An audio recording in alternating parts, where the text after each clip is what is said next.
안녕하세요. 오늘도 사연살롱을 찾아주셔서 감사합니다. 서울에서 아기 하나 데리고 친정아버지께 육아 도움 받으며 혼자 살아가는 돌싱녀예요. 아기가 태어난 지 얼마 안 됐는데 아이 아빠를 비롯한 시댁으로부터 아기만 데리고 도망치듯 빠져나와 버렸네요. 친정아버지 혼자 사시는 친정으로 돌아와 복직하고 워킹맘으로 사는 지금 마치 천국으로 돌아온 것 같아요. 시댁 식구들과 남편과 함께 살던 그 집은 지옥과도 같았어요. 저의 전남편은 최고의 전문직으로 꼽히는 의사였어요. 전문직 남자와 결혼을 앞둔 여성분들 꼭 기억하세요. 그 남자가 개천에서 용난 계룡남인지 아님 시댁에서 개원하는 걸 서포트 해줄 수 있는 집인지를요. 제 전남편은 흙수저 집안에서 태어나 순전히 본인만 공부 열심히 해서 의사가 된 계룡남이었어요. 그러다 보니 온 시댁 식구들이 남편만 쳐다보고 빨대꽂이를 하더군요. 저도 적은 월급이지만 안정적인 공무원이고 시댁 식구들에게 최대한 정성을 다하려 했어요. 하지만 가난한 시댁 식구들은 절 가족이라 생각하는 게 아니라 남편 돈 축 내는 식충이로 보더군요. 막장 시모와 개날라리 신우 셋과 함께 살던 시댁은 거대한 불구덩이 같았어요. 계룡남이 남편과 결혼한 지 3년 된 저까지 불구덩이로 끌어내리려고 하더군요. 다시 생각만 해도 너무 싫어서 소름이 다 돋네요. 둥글둥글하고 순한 성격이라 웬만하면 다 좋게 넘어가려던 제가 이렇게 입에 거품을 물고 이혼한 걸 보면 얼마나 막장 시댁인지 상상이 되시나요? 아무것도 모른 채 의사 남편과 결혼해서 학을 떼고 이혼하기까지 지난 3년간의 썰을 한 번에 풀어볼게요. 끝까지 함께 들어주시고 여러분께서 판단해 주세요. 갓 낳은 아기 데리고 이혼한 저의 선택이 옳았는지를요. 먼저 저희 친정아버지는 태권도 선수셨어요. 아쉽게도 국제대회에서 입상은 못하셨지만 돈 없는 집에서 못 먹고 못 배운 실력으로 그 정도면 엄청난 실력이었다고 생각해요. 늘 가난한 동네에서 없이 살다 보니 제 주변에는 다 못 사는 사람뿐이어서 세상 사람들이 다 허리띠 졸라매고 사는 줄 알았어요. 저희 엄만 식당에서 일하셨는데 저와 제 친오빠 이렇게 두 자녀를 먹여 살리기 위해 밤낮으로 일하셨던 것 같아요. 저희 아빠가 태권도 도장을 운영하셨는데 그게 부침이 좀 심했거든요. 아빠가 입에 발린 소리 하시며 영업을 잘하는 스타일도 아니셨고요. 우후죽순으로 늘어나는 태권도 도장끼리 경쟁하느라 아빠는 늘 맘졸이며 투잡, 쓰리잡을 뛰셨던 걸로 기억해요. 그렇게 네 식구가 똘똘 뭉쳐 한 칸짜리 방에서 고된 생활을 했어요.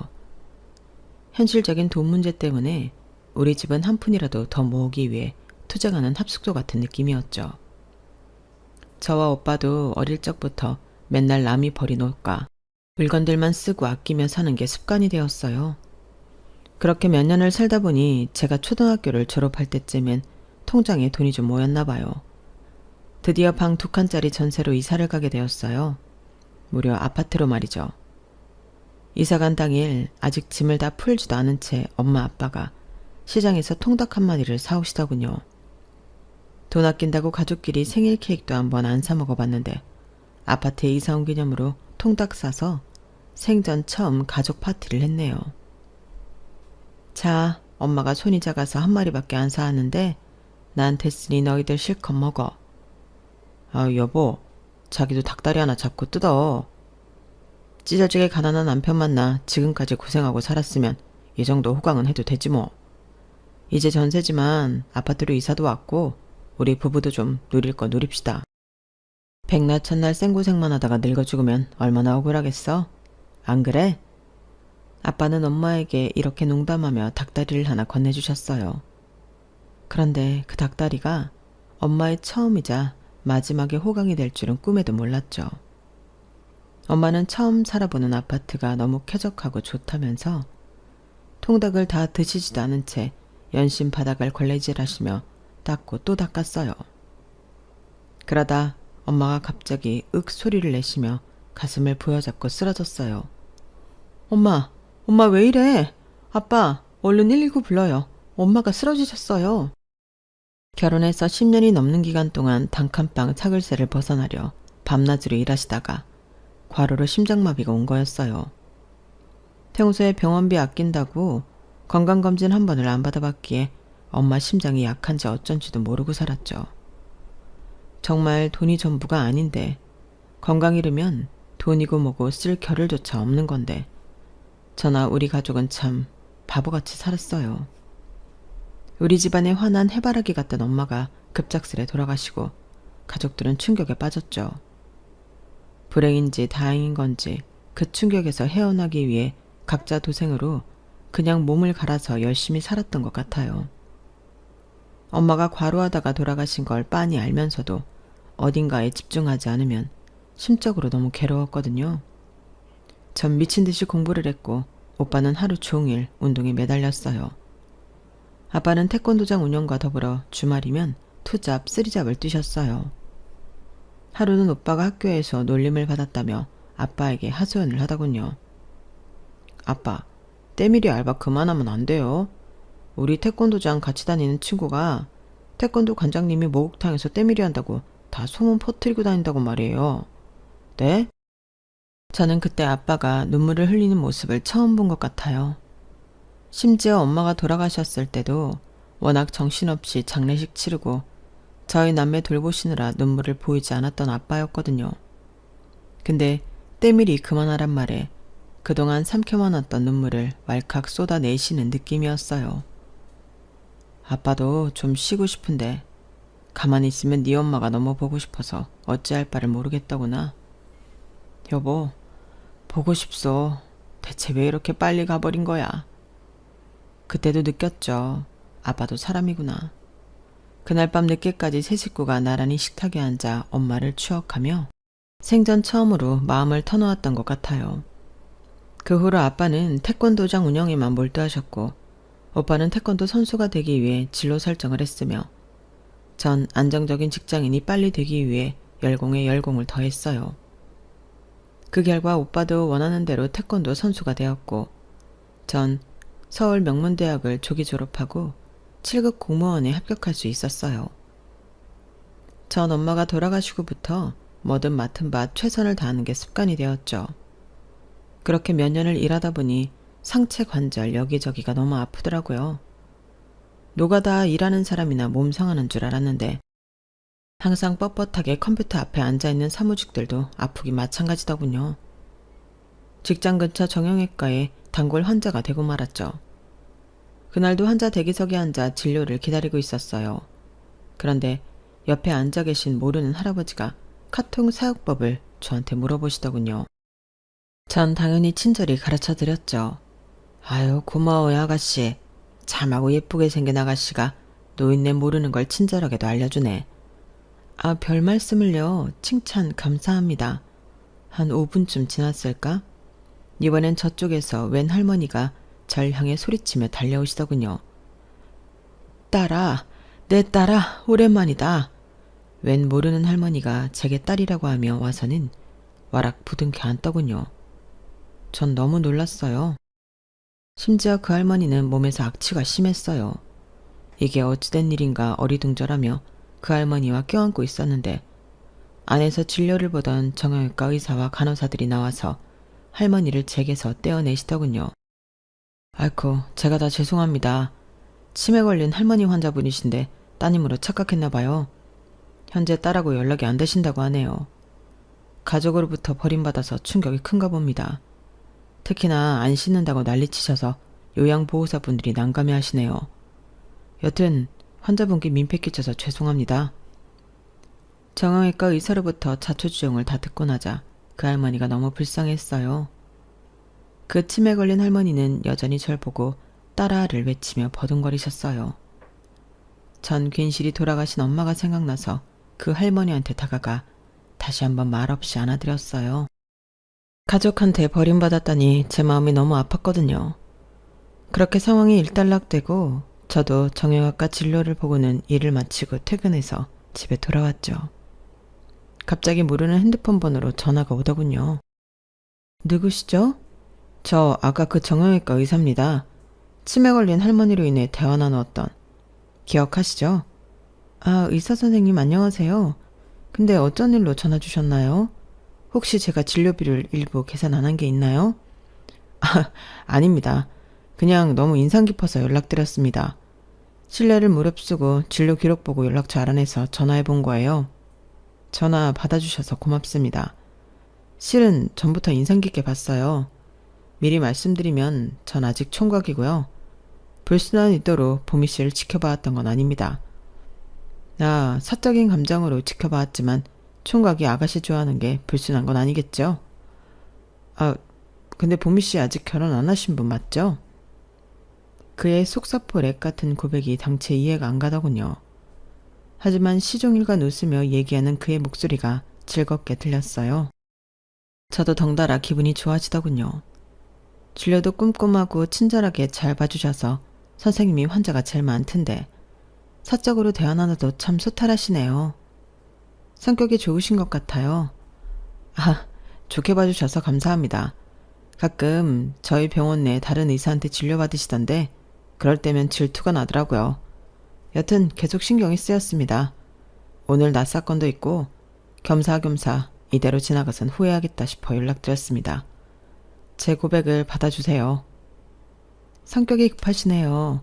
저희 아직 사적으로 만나지도 않았는데 제가 이상한 여자면 어쩌려고 그러세요? 그럼 알아갈 기회를 주세요. 당장 내일 퇴근하고 저녁 식사 같이 하죠. 어떠세요? 그렇게 그 정형외과 의사와 저는 바로 다음날 만나서 밤 12시까지 호프집에서 재미나게 얘기하다 헤어졌네요. 그 호프집에 들어갈 땐 서로 꽤나 어색했지만 나올 땐 손잡고 나왔어요. 그만큼 첫 만남에 대화가 아주 잘 되었고 웃음이 끊이지 않았죠. 공통적인 관심사도 많았고요. 그리고 솔직히 털어놓자면 키 180 넘고 얼굴도 잘생긴 훈남 의사가 제게 스트레이트로 호감을 표현하는데 안 넘어갈 여자가 몇이나 있을까요? 그 남자의 이름은 박의상. 이 사람과 전 그날부로 커플이 되었죠. 이런 식으로 공부했으니 명문대 의대생이 되었겠구나 싶을 정도로 저와의 관계에 있어서 저돌적이었어요. 진짜 추진력 하나는 짱이었죠. 결혼 얘기까지 나오는데 몇 달 걸리지도 않았네요. 그런데 딱 하나 걸리는 게 있었어요. 바로 그의 가족들이었죠. 박 이상 이 남자는 위로 누나 셋이 있었고 일찍이 홀로 된 홀어머니와 함께 살고 있었어요. 누나들은 모두 시집갔지만 하나같이 남편들과 사이가 안 좋다며 이혼 얘기가 오가는 중이라더군요. 그래서 그런지 뻔질나게 친정을 드나들었어요. 누나 셋과 홀어머니가 합심하여 마치 저와의 데이트를 방해라도 하려는 듯 맨날 불러대더군요. 분위기 잡고 뒷골목 아무도 없는 곳에서 뽀뽀라도 해볼락 하면 느닷없이 전화벨이 울렸어요. 여보세요? 큰 누나? 집에 온 거야? 또 매형이랑 싸웠다고? 육탄전을 벌린 거야? 아휴, 애들도 있는데 성질 좀 죽이지 그랬어. 어디 다친 데는 없고? 정형외과 전문의인 남동생이 우리 누나 다친 데 없나 한번 봐줘야지 뭐. 지금 곧 갈 테니 조금만 기다려.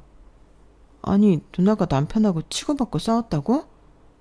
그걸 어떻게 아무렇지도 않게 얘기해? 평소에도 그래? 그게 일상이라 이제 나도 아무 느낌이 없네. 여튼 당장 집에 가봐야겠어. 자기야, 정말 미안해. 우리 내일 또 한번 분위기 잡아보자고. 빠이빠이. 그랬던 케이스가 어림잡아도 한 30번은 넘는 것 같아요. 한 번은 너무 열이 받아 남친한테 불같이 화를 내기도 했죠. 지금 장난해? 나랑 데이트 중에 또 쪼르르 집에 가겠다는 거야? 이번엔 몇 번째 누나가 남편하고 싸웠다는 거야? 자기 누나들은 다 쌈딱이야? 매번 이래놓고 나한테 결혼하자고 했던 거야? 어디 무서워서 결혼을 하겠어? 닭이 부리로 지렁이 쪼듯이 자기네 식구들이 날 쪼아먹는 거 아니냐고. 이 정도로 소리치며 화냈으면 남친도 반격할 줄 알았어요. 사실 이별할 각오까지 하고 분풀이 한 거였거든요. 근데 남친의 반응이 절 머쓱하게 하더군요. 자기야, 정말 미안해.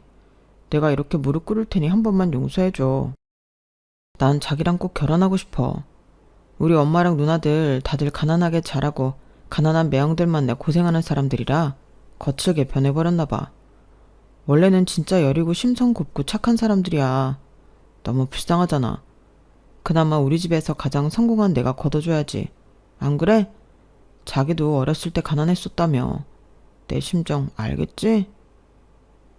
남친의 사슴같이 큰 눈망울에 눈물이 가득 고여 저한테 빌고 또 비는데 제가 오히려 미안해지더군요.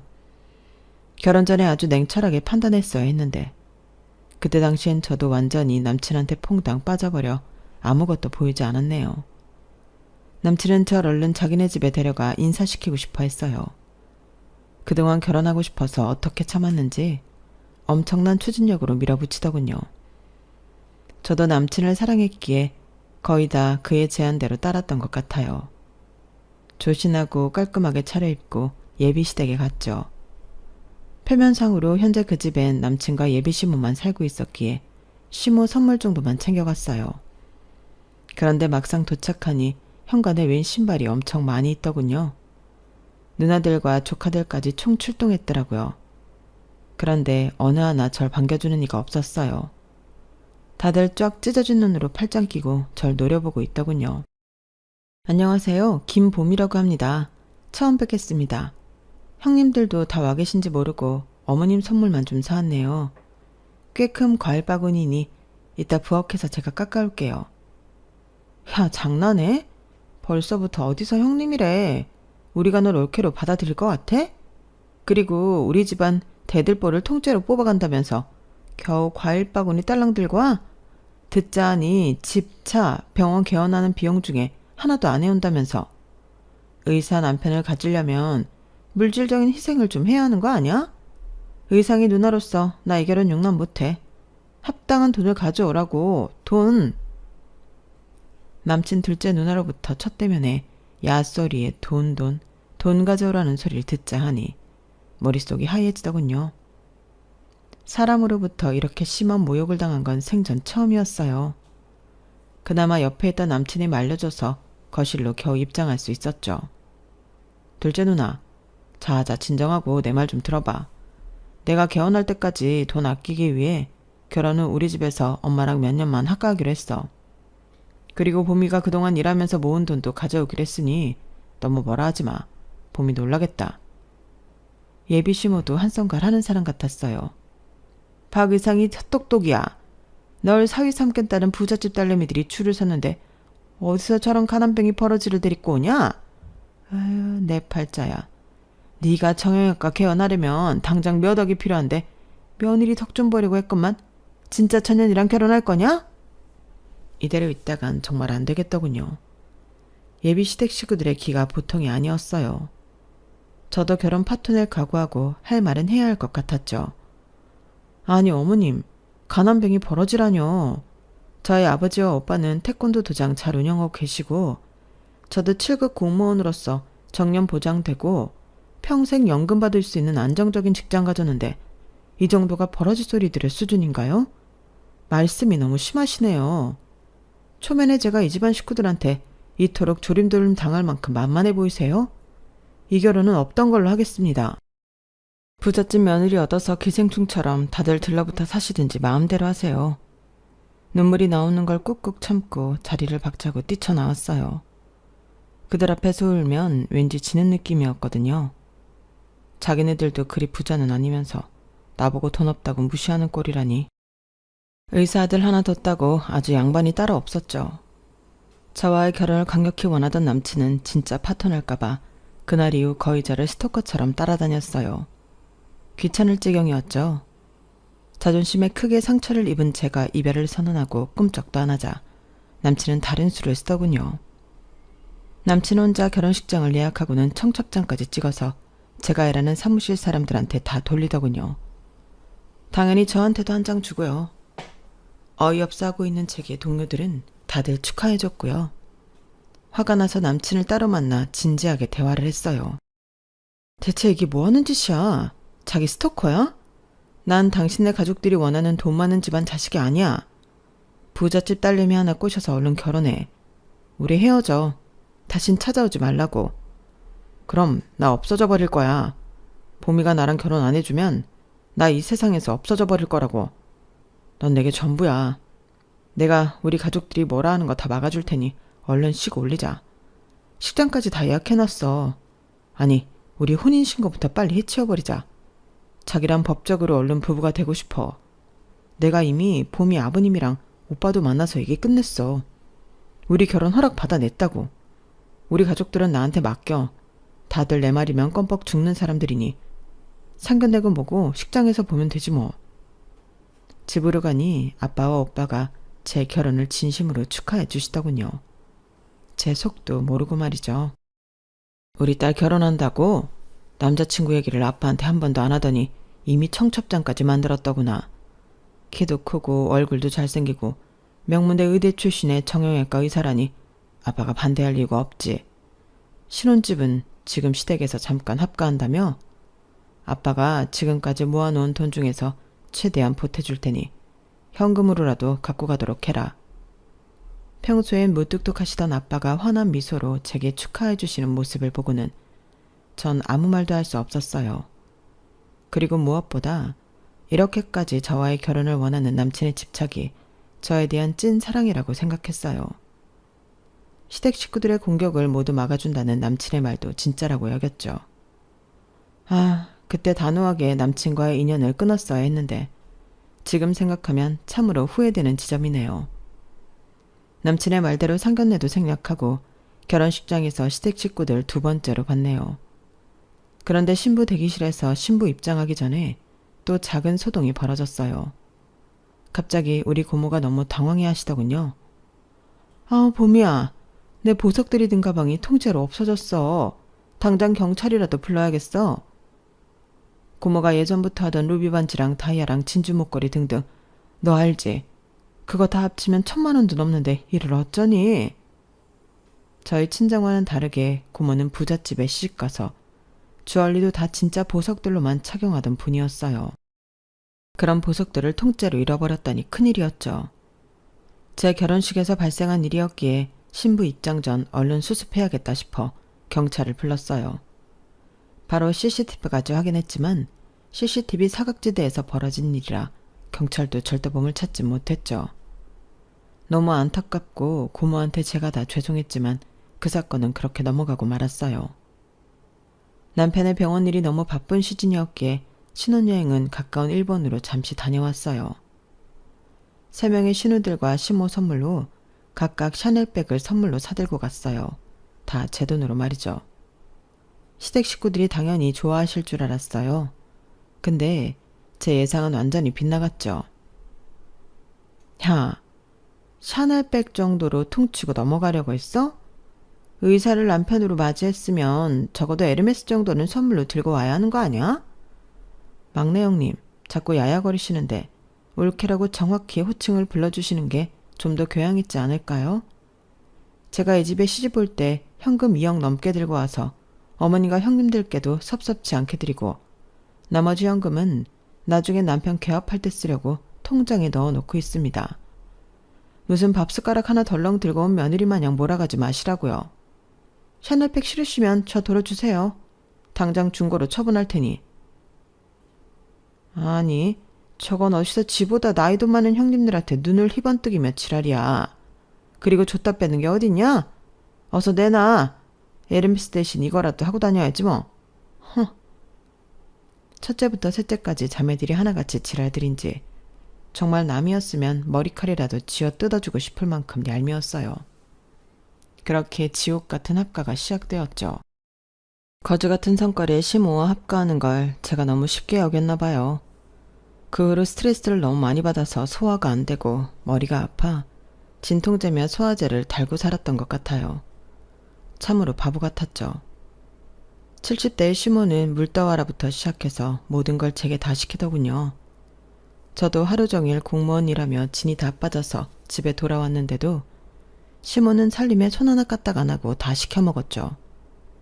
요실금이 있던 시모는 하루에 빤스만 몇 개씩 뒤집어 벗어내놓았어요. 가끔은 변실금까지 있는지 똥 묻은 팬티까지 저보고 빠르라더군요. 어머님, 정형외과긴 하지만 아들이 의사인데 아들한테 요실금, 변실금 같은 거 상담 좀 받아보세요. 병원 추천받아서 진료도 한 번 더 받아보시고요. 맨날 오줌 똥 묻은 팬티를 다 저보고 빨래하라고 하시면 며느리 보기 창피하지도 않으세요? 야 이년아, 진짜 보자보자하니 어른한테 못하는 말이 없구나. 넌 뭐 안 늙을 것 같냐? 평생 젊을 것 같냐고. 너도 나중에 똥오줌 지리는 날이 올 거야. 잔말 말고 빨아. 손빨래 팍팍 해서 얼룩 다 치우란 말이야. 지금 어머님 나이 들었다고 뭐라고 하는 거예요? 손발 멀쩡하시면 이런 건 며느리인 저한테 시키지 마시고 직접 하세요. 저도 비이성해서 더 이상 빤스는 못 빨겠네요. 게으르기만 하고 무지 까다롭던 시모의 비위 맞추기가 힘들게 어질 때쯤 첫째 시누이가 이혼했다며 애 둘을 데리고 시댁으로 들어왔어요. 돌아버리겠다군요. 여기 방 3개니까 나랑 애들이랑 작은 방 하나 써도 되지? 나 남편이랑 이혼했으니 다른 남자들이랑 소개팅도 해야 하고 바쁠 것 같으니 올케가 주말마다 애들 좀 맡아줘. 네? 이혼을 하셨다고요? 갑자기 왜요? 아니, 남편이 새삼스레 내가 정가 가지고 비아냥대잖아. 깜빵 들락날락거리년이라나? 참네. 모르고 결혼한 것도 아니고 본인도 어릴 적부터 깜빡 드나들기를 밥 먹듯이 했으면서 말이야. 전 제가 잘못 들은 줄 알았어요. 얼굴은 곱상하게 생겨서 깜빵? 너무 놀라서 동공지진이 일어났죠. 따로 남편한테 물어봤어요. 큰형님이 정가 기록이 있어? 감옥 갔다 왔냐고. 미리 말 안 해서 미안해. 오래전 일이라 까먹고 있었네. 까먹을 게 따로 있지. 그런 걸 나한테 얘기 안 하면 어떡해. 대체 무슨 죄로?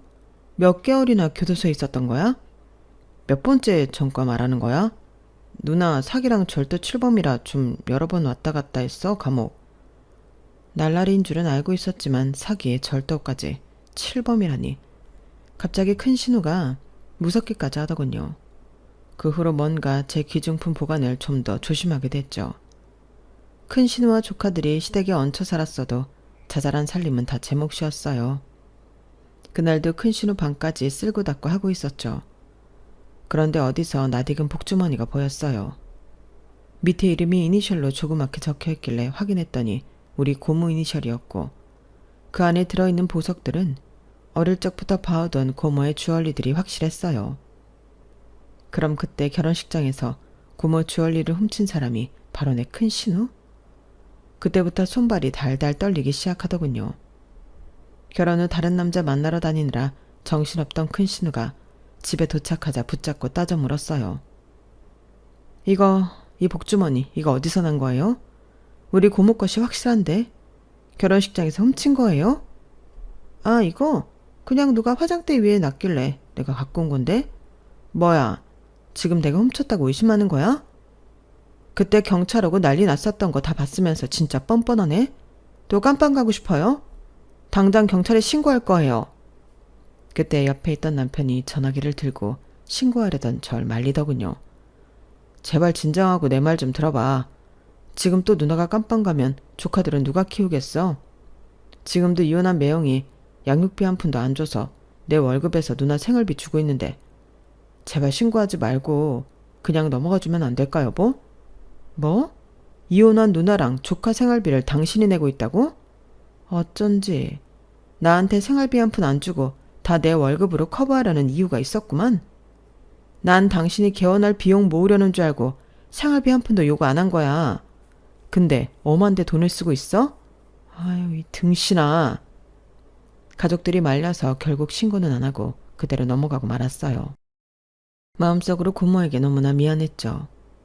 설상가상으로 한 달 뒤 둘째 시누이가 조카 넷을 데리고 시댁으로 기어 들어오더이다. 나도 언니처럼 쿨하게 이혼해버렸어. 아이 낸 육아에 스트레스 받아 돌아버리겠는데 동네 아줌마들하고 호스트바 한번 갔다고 남편이 난리를 치잖아. 지는 룸사롱이며 노래방 도우미며 맨날 여자들이랑 뒹굴면서 말이야. 아니 둘째 형님, 저희도 시댁에서 신혼살림하고 있긴 하지만 여기가 방 3개짜리 30평 아파트인데 아이 4까지 데리고 여기서 어떻게 다 같이 지내시려고요? 거실에서 자면 되잖아, 이렇게. 너무 싫은 티 팍팍 내는 거 아니야? 기분 잡치게. 곧 방 얻어서 나가줄 테니 걱정 말라고. 이 집 식구들은 죄다 구라쟁이들인지 얼마 뒤 나간다는 둘째 시누이는 계속 거실에서 지내더군요. 맨날 속 끓이고 있는 제 눈치를 살살 보던 남편은 저와 단둘이 여행을 한번 가자고 권유했어요. 가까운 제주도로 다녀왔는데 여행 내내 머릿속엔 시댁에서 탈출하고 싶다란 생각뿐이었죠. 여행에서 돌아와서 얼마 지나지 않아 남편에게 분가를 제안했어요. 나 이대로는 못 살아. 당신 당장 핸드폰 켜고 통장 내역 까봐. 얼만큼 모았어? 내가 모은 거랑 합쳐서 우리 원룸이라도 얻어서 나가자. 그런데 제 두 눈으로 확인한 남편의 통장 내역은 처참하더군요. 남편은 페이닥터 치고는 비교적 많은 월급인 세후 1,800만 원을 받고 있었어요. 그런데 현재 통장 잔액은 300만 원이 전부이더군요. 이게 다 뭐야? 지금 당신 재산이 300이 전부야? 어서 내역서 다 보여줘, 어서. 남편은 그동안 매달 시모와 신우 3명에게 무려 1,600만 원씩을 바치고 있었어요. 본인은 200만 원으로 식비며 용돈, 유흥비 등으로 쓰고 있었던 거죠. 그러니 돈을 모을 수가 없었고 덕분에 시모와 신우이들은 직업 하나 없이 남편과 이혼하고 아이들 키우며 잘 살 수 있었던 거였어요. 피가 거꾸로 서는 것 같았죠. 내 쥐꼬리만한 공무원 월급은 살림살이하는데 다 들어갔는데 개업할 돈 모으라고 터치 안 한 남편 월급은 죄다 신우들과 시모에게 들어가고 있었다니. 더는 못 참겠더라고요. 이혼해. 다 필요 없어. 이렇게는 못 살아. 이게 무슨 결혼 생활이야. 노예 생활이 따로 없지 뭐야. 그것도 날 경멸하는 사람들과의 합숙 생활을 매일 하려니 나도 힘 빠져. 변호사 선임하고 이혼 서류 준비할 테니 당신도 대비해. 남편은 또 강하게 만류하더군요. 하지만 이제 더 이상 남편 얼굴도 마주하기 싫었어요. 그런데 참 하늘도 무심하시지. 지난달에 갔던 제주도 여행에서 덜컥 임신이 되어버렸어요. 속이 미식거려서 혹시나 하는 마음에 테스트기를 해보니 빼박 임신이었죠. 0.1초 동안 남편 모르게 아이를 치우고 그대로 이혼을 진행할까도 생각했지만 일단 남편에겐 알려야겠다고 생각했어요. 뭐? 야호, 너무 잘됐다. 우리 아기라니. 너무 예쁠 것 같아. 딸이든 아들이든 우리 꼭 낳아서 잘 키우자. 이혼 같은 건 없던 일로 하자. 자기야, 내가 다 미안해. 앞으로 누나들한테 생활비 주던 건 일단 반으로 줄일게. 누나들 직장 잡을 때까진 어쩔 수 없을 것 같아. 대출을 받아서라도 원룸으로 분가하자는 저와의 약속을 남편은 차일피일 미루더군요. 그러는 동안 저의 배는 불러왔고 만삭이 될 때까진 직장을 다녔던 저는 너무 힘들었어요. 그러다 출근길에 덜컥 양수가 터져버렸어요. 어찌할 바를 모르겠더군요.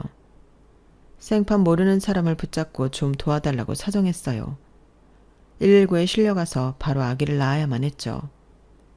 제왕절개로 아이를 낳았는데 전 아주 늦게 태어났다고 해요. 수술 도중 죽다 살아났다고 하더군요. 어쩐지 자궁뿐만이 아니라 몸 전체가 부서질 듯 너무 아팠고 왠지 모르겠지만 목소리도 다 쉬어서 아예 안 나왔어요. 친정 아버지께서도 마냥 제 곁에 잊을 수가 없었고 남편도 페이닥터이니 입원하는 내내 있어줄 수가 없었어요.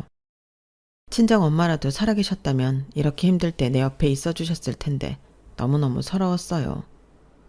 나오지도 않던 목소리로 병원 침대 난간을 붙잡고 한참을 울었네요. 하도 우니까 간호사가 옆에서 다독여주더군요. 시누이들은 당연히 코빼기도 안 비쳤고 시무만 잠깐 왔다 갔어요. 몸과 마음이 약해질 대로 약해진 저의 맘에 비수만 잔뜩 꽂아놓고 갔죠. 야, 너만 애 낳은 거 아니다? 이 세상에 애엄마들이 얼마나 많냐? 그렇게 침대에 누워서 편히 보내니 좋지. 얼른 일어나. 집 와서 살림해야지. 우리 집에 사람만 10명이 넘는데 네가 없으니 돼지우리가 따로 없구나. 아참, 이 말하려고 왔는데 깜빡할 뻔했구나. 너 요즘 여자들이 가는 산후조리원 갈 생각은 추워도 하지 말아라. 2주 있는데 몇백만 원이나 돈 쓸 생각하지 말라고. 집 와서 살림하며 움직이면 그게 다 운동이 돼서 산모한테 더 좋단다.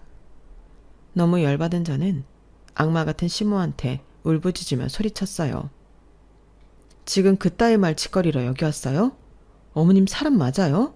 완전히 사이코 아니에요? 지금 어머님 손자 출산하다가 죽다 살아난 며느리한테 그게 할 소리예요?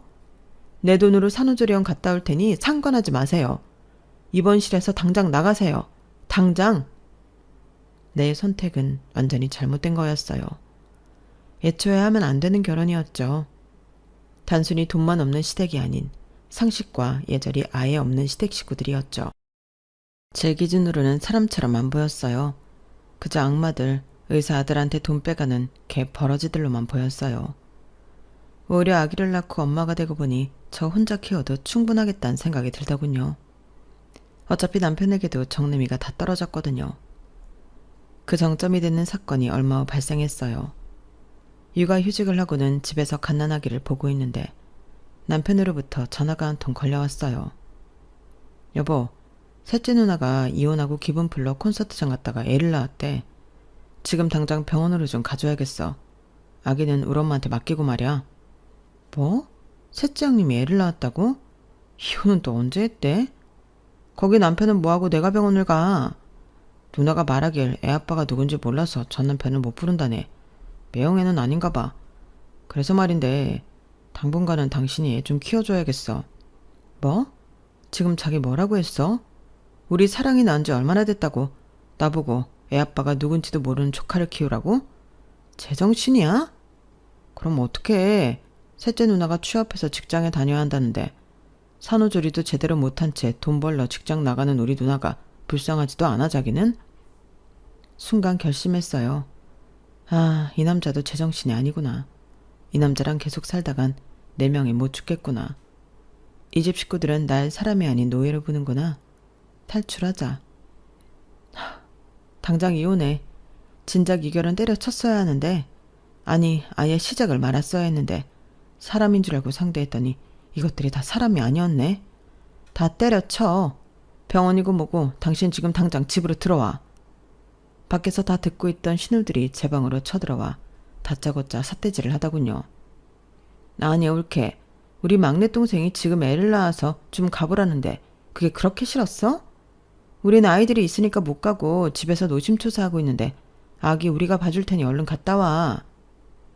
뭐? 니네 애들만 소중하고 내 얘기는 아무한테나 맡겨도 되는 존재냐? 야 이년들아. 니네 막내 동생이 애 아빠도 모르는 아기를 콘서트장에서 낳았다는데 그걸 왜 올케인 나보고 가라는 거야. 그것부터가 벌써 또라이 짓이라고. 알아? 시모가 갑자기 내 뺨을 때리더군요. 이 미친 할매가 감히 내 뺨을 때려? 그때부터 시댁 식구들과 저의 육탄전이 시작됐죠. 전 태권도 선수 출신인 우리 아빠로부터 단연간 배웠던 태권도 기술을 가감없이 발휘했어요.